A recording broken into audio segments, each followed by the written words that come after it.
G'day beautiful people, welcome back to my channel. Today I thought I'd get around to actually getting another build guide done, and the next card off the rank is Greystone. So we're going to go over his stats, his scaling, and my build for him. If you do go on to enjoy this video, please smack that like button, leave me a comment, let me know what you think, and subscribe for more Paragon content. With that said, let's get started.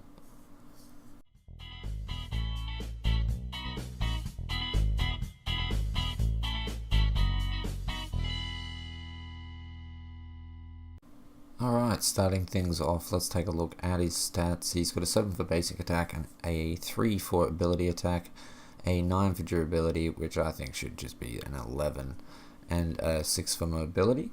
If we look at his actual stats, he starts off with 550 health, he gains 74.2 and ends up at 1588.8. His health regen starts at 2 and ends up at 6.2. His mana, being a fighter, doesn't end up being very much, starts at 200, ends up at 700.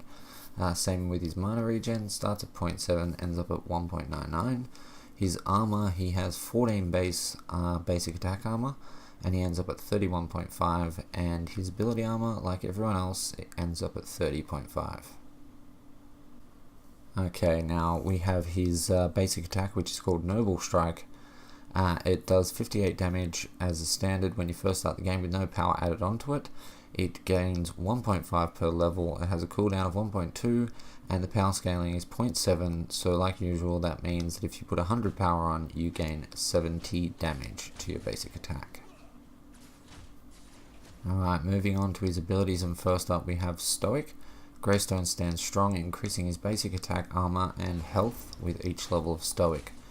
So as far as the armor goes, for level 1 you get 4 armor, for level 2 you get 8, level 3 you get 12, and level 4 you get 16 armor. And as far as max health goes, you get 70, 140, 210, and 280. Now this is his best ability apart from his ultimate. Just allows you to just take disgusting amounts of damage and just stay in the enemy's face as long as you want to cop damage off of towers. Just makes him quite disgusting to deal with. It also means that being a fighter, he doesn't actually have to go into as much armor in his build because he's still very, very tanky. So that's exactly what I do, and we'll get onto that when we get to the build portion. Alright, next up we have Assault the Gates. Greystone leaps to a targeted area, dealing damage in a small area where he lands. As far as the damage goes, at level 1 it does 75 and it ends up doing 210 at max level. The mana cost is pretty decent, starts at 60 and ends up at 75. The power scaling is only 0.4, but a lot of the times you're really not actually going to be landing perfect hits with this. It's more or less just really good as a disengage, to retreat, or to reposition yourself within a team fight, or to continue chasing someone. And the cooldown on this is 12 seconds flat. Next up we have Make Way. Greystone summons a fiery whirlwind that deals damage in an area around him for a few seconds. The duration is 5 seconds, has a power scaling of 0.75, so you get 75 damage for every 100 power you put on. It has a cooldown of 12 seconds flat, and as far as the damage actually goes, it does 100 damage over those 5 seconds at level 1, and it ends up doing 280 damage over those 5 seconds at level 4, provided that they're within that the whole time. The mana cost is nice as well, 60 up to 75 at max level. It's a really good ability just for adding a little bit of extra damage in team fights, for helping you clear minion waves quicker, jungle camps quicker. It used to be a lot better. It was actually a lot better in Legacy, having the travel mode. You could keep someone out of travel mode without being right up in their face. But it is still a decent ability and adds a little bit extra damage. Now moving on to his ultimate Reforged, the passive. When Greystone dies, he turns to stone. After a short time his spirit re-enters his body and crashes down from above, damaging and applying a movement speed slow based on how far the enemies are from him. Greystone respawns Reforged with a portion of his health ready to fight again. So this has been changed now so you don't actually get mana, so it's just health. The movement speed slow is 125 at the outside, the minimum, and 550 in the center. The health percentage you get back is 50% on level 1 and 70% at max level. The power scaling here I believe is actually wrong. I think they've actually changed it to 0.5. and the movement speed slow duration lasts for 3 to 4 seconds, which is until you actually hit the ground, which is where you do your damage, and the damage starts at 180 and it ends up at 340. It's a extremely good ability.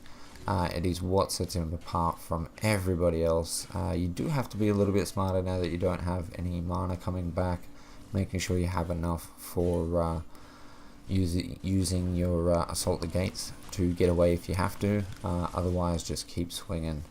It gives him the ability to not quite build as tanky, not quite build as much health, because technically you actually have free health. You end up getting 70% of your health back anyway, so what is the point in building yourself a load more health when you're actually going to get some for free? Okay, now moving on to the actual build itself, which I have affectionately named Spazstone. As you'll see, I start off with an Archmagus.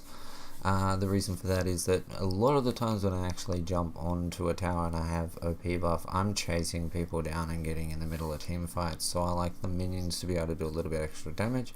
But I would probably actually suggest that a lot of you take the Centurion. It's going to give you an extra 500 health, it's going to allow you to pop, take one more ult, a couple of basic attacks.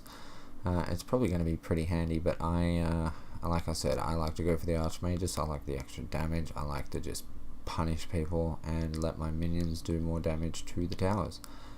As far as my consumables go, I take a Scout's Ward, a Strike token, and a Healer token.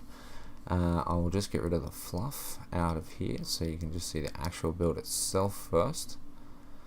So as I said, I take a Scout's Ward, a Strike token, and Healer token. I will always take the Healer token, especially considering I always take him offlane, which is another reason why I have a Scout's Ward. If I know that there's people on the other team that like to gank quite a lot early, I will take the Scout's Ward, otherwise I always take the Strike token. Now we'll start from down the bottom with the easy stuff. So first up, at the bottom we have a Blade of Agora, which I have 3 minor casts on. That's going to give you all your crit bonus and that amazing amount of damage. Then we have a Spear of the Rift Hunter with 3 major wounds, which is going to take us to 48% crit chance. The next card that we have on is a little bit more crit, an extra 4% crit and a good bit of damage. It's got a major cast, a cast, and a minor cast, but you can put just 3 casts on if you like. That's going to take us to 52% crit chance. Next up we have a Guardian's Ward. Now this is a bit of a weird one. It's got cast and 2 major casts, and the reason, I'll let you know the reason for that in a moment. Okay, so it's going to give us a good bit of damage on there and an extra 100 health. We're not really worried about the health though, because we're going to get a lot for free with his ultimate.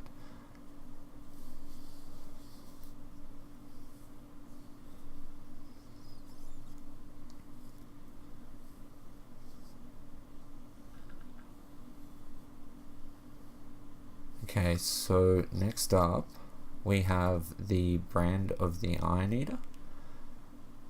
Okay, so next up we have Brand of the Iron Eater with a lesser drain and 2 drains. That's going to give us 20% lifesteal, and it's going to take us up to 56% crit chance. Now that's an 8-point card. And then we have Flash Fire Piston with 3 brutal kinetics, which is going to give us all the attack speed that we need, and that is an 11-point card.